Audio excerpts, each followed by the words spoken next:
பீர்க்கங்காயில் நார்ச்சத்து, வைட்டமின்கள் ஏ, B, C மற்றும் தாது உப்புகள் போன்றவை இருப்பதால் நீரிழிவு நோயாளிகள் பீர்க்கங்காயை உணவில் சேர்த்துக் கொள்ளலாம்.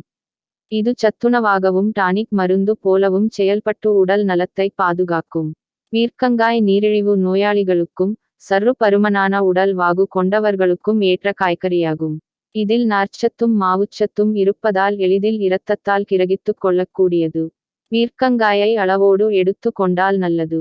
அளவு அதிகமானால் பித்தம், சீதளம் போன்றவை ஏற்படும்.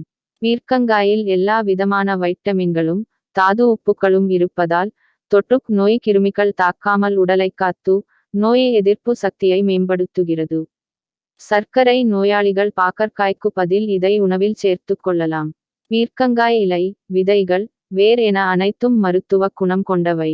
பீர்க்கங்காய் இலைகளைச் சாறாக்கி சிறிது நேரம் சூடுபடுத்தி அதில் ஒரு தேக்கரண்டி எடுத்து சாப்பிட்டு வந்தால் நீரிழிவு கட்டுக்குள் இருக்கும்.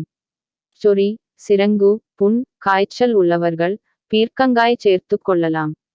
புண்கள், சொறி, சிரங்கு உள்ள இடங்களில் பீர்க்கங்காய் இலை சாற்றைத் தடவினால் நிவாரணம் கிடைக்கும். கண்பார்வை நன்றாய் தெரியவும் நோய் எதிர்ப்பு சக்தியுடன் மேம்படவும் பீர்க்கங்காயை சமையலில் சேர்த்துக் கொள்ள வேண்டும். தோல் நோயாளிகள் தவறாமல் இதைச் சேர்த்துக் கொண்டால் தோல் நோய்களில் இருந்து விரைந்து குணம் கிடைக்கும். வயிற்றில் அமிலச் சுரப்பு அதிகமாவதைத் தடுத்து வயிற்றில் புண்கள் வராமல் காக்கும். மேலும் உடலை குளிர்ச்சியாக வைத்திருக்கும்.